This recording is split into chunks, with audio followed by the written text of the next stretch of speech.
24 Hours of Le Mans is a race that has many stories, from the interesting to the surreal to the tragic. The interesting being things like when a driver tries to win the race driving for 24 hours by himself. The surreal being the story of Toyota breaking down with less than a lap to go, and the tragic in the stories of the 1955 Le Mans disaster and the crash that took the life of Alan Simonson. But today we've got one of the surreal stories. One that kind of got brought up when I said I might have to look into the weirdest disqualifications ever, when I glossed over Toru Takagi being disqualified from a race for using tyres meant to be used by De La Rosa, or something to that effect. And that is when David Coulthard and team were stripped of a class win at Le Mans for not being green enough. Endurance racing as a whole was in a strange transitional phase. The year prior to this, the fabled Group C category had died with a whimper as costs had become far too much, and the manufacturers had seen that there was better value for money in doing 16 rounds of a Formula 1 season than it was to spend the same amount of money doing half the amount of rounds in the World Endurance Championship, which was called the World Sports Car Championship at the time. So we are a few years away from the much-loved GT1 era, a video that needs to be done at a future date, with the ACO and FIA scrambling to undo the damage and the massive hole left by the death of Group C. And I have done a video on all this before. It involved the big three of the FIA in Formula 1, and it had actually started with good intentions, to bridge the two series and get some crossover with the tech. But it didn't work. So for the 1993 24 Hours of Le Mans, the ACO took matters into its own hands and still held the race, as they were still able to do in 1992, and its top boffins were working to create what became the Le Mans prototype category in the background. The open cockpit flat bottom cars that we know and love from the late 90s and into the 2000s that later became the LMP1 spaceships that were then replaced by hypercar. IMSA over in America was working on the same thing, near enough. But because there was no World Sports Car Championship anymore, the ACO could basically make up the rules as it went along. This was made a bit more difficult when the initial entry list had just 21 entrants on it, not even enough to fill a Formula 1 grid. So they revised the rules and classes to make it so that basically anyone with a car could turn up and race without having to do too many modifications. C1 was for the Peugeot and Toyota works cars that were racing in 1991 and 1992. C2 was the pre-1991 regulations, which had no fuel burn restrictions but instead had power limited with engine restrictors. C3 was IMSA World Sports cars, using 3-litre production engines or Formula 3000 engines that were then restricted. And then C4, which was the ACO's version of the new GT regulations that the FIA was working on elsewhere. Allowing the GT class and increasing the types of cars allowed opened up the grid massively. The entries ballooned from 21 to the full 58, and it included a Ferrari for the first time since 1984, and the ACO also changed the rules to allow reserve cars, just in case the main one was crashed. What's also cool here is the amount of named drivers who are on the grid. I'm not going to name every single one of them because I'll be here all day, but the ones who stand out are either legends of Le Mans, competed in Formula 1, or at other levels of motorsport at some point. Top levels, that is. Eddie Irvine, Roland Ratzenberger, Henry Pescarolo, Derek Bell, Thierry Boutsen, Yannick Dalmas, Taya Fabi, Jacques Lafitte, Hans Stuck, Win Percy, David Leslie, Walter Roll, and in one of the TWR Jaguars were two young whippersnappers called David Brabham and David Coulthard. Coulthard and Brabham, along with Dane John Nielsen, were in a Jaguar XJ220 in the C4 category. Now the XJ220 is one of my favourite cars of all time, so you're only ever going to hear good things about it from now on. Sorry. So basically this XJ220 was in the GT category, so an XJ220 GT car. Nice. Just like the silk-cut Jags of old, this was a Tom Walkinshaw operation, and one of these XJ220Cs in the hands of Win Percy, also a Bathurst 1000 winner, had already won at Silverstone that year, quite convincingly. It wasn't that much modified from a standard XJ220, all things considered.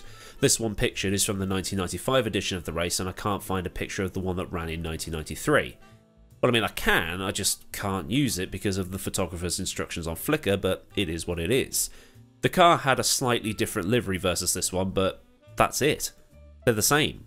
Underneath, it was a turbocharged V6, just like the road-going car, and was otherwise stripped down to make it a little bit lighter. Only two cars were non-starters. The first was a car designed by the Russian Mikoyan and Gurevich Aircraft Company, and the second was a Ferrari that had been punted off the road. Punted off the road by some Northern Irish bloke called Eddie Irvine. The Brabham Coulthard Nielsen car qualified behind a 964 Turbo RS Porsche. Entered by Porsche. However, this 220 was going to be racing under appeal for reasons we'll get to in a bit. Toyota took an early lead while the battle between the Toyotas and the Peugeots looked like it was going to last the full 24 hours. Meanwhile, behind, two of the other Jags retired when their engines blew. Toyota was also having issues with batteries and clutches playing up, and Irvine's car had to stop for 30 minutes with an engine problem, after one point setting the lap record. The Jag driven by Brabham and Coulthard was way faster than its rivals and was starting to catch cars in faster classes, and the Porsche that had outqualified it had to retire when it smashed into the back of another car at one of the Mulsanne chicanes. At the end of the race, it was quite a warm family moment, as Sir Jack Brabham had two of his sons on the podium when it came to class wins. Jeff's Peugeot had led a French 1-2-3 to take the overall win with 375 laps completed, while the C4 category was won by the remaining XJ220 as both the others had retired with engine problems.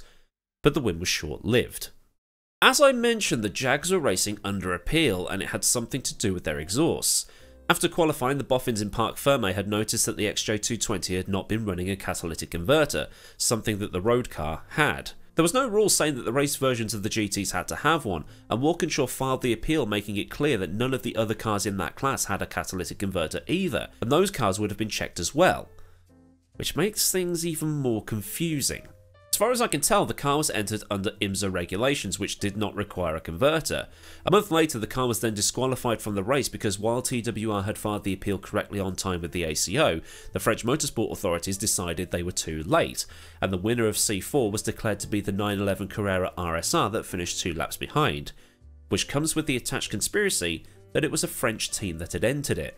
Not gonna lie, this is a video I've wanted to do for a while that has turned out to be quite a difficult one to research, because most of the stuff that you've heard has been anecdotal, and some of these anecdotal sources say that the Jag might have been running quite a loose interpretation of the rulebook, and the ACO needed a reason to disqualify it because, well, they needed an excuse, because this liberal interpretation of the rules was not otherwise provable, much like how Schumacher and Benetton copped those race bans and the disqualification as a way of being penalised for the whole Option 13 thing. But I did read a thing on a website putting this together, and I can't find it now, it's quite annoying. Something about the ACO just changing rules on a whim because they can. But I don't know. There has been very little in the reasoning for the disqualification, or if indeed the car was actually breaking any rules. What it does make you wonder is if Walkinshaw had pissed off somebody and he was just a target because of it.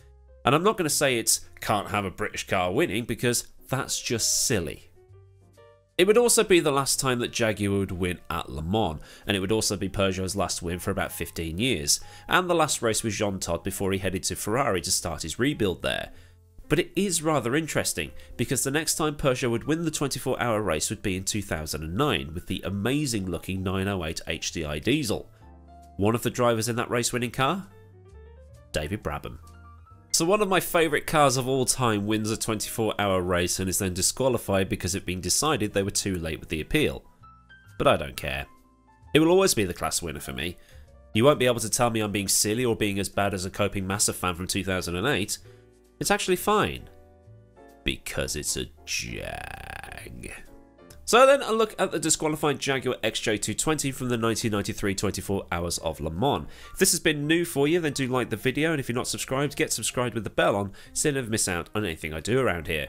Massive thanks as always to the kind folk at Patreon, and if you want to help support the channel at a more personal level, links to Patreon are in the description, along with Discord, socials, and other bits and pieces that you might need to know. Well, there's super thanks if you just want to refill my coffee cup. So until next time, I've been AdmiralLaWind, have a great day wherever you live in the world, and I'll see you all again soon for another video. Goodbye.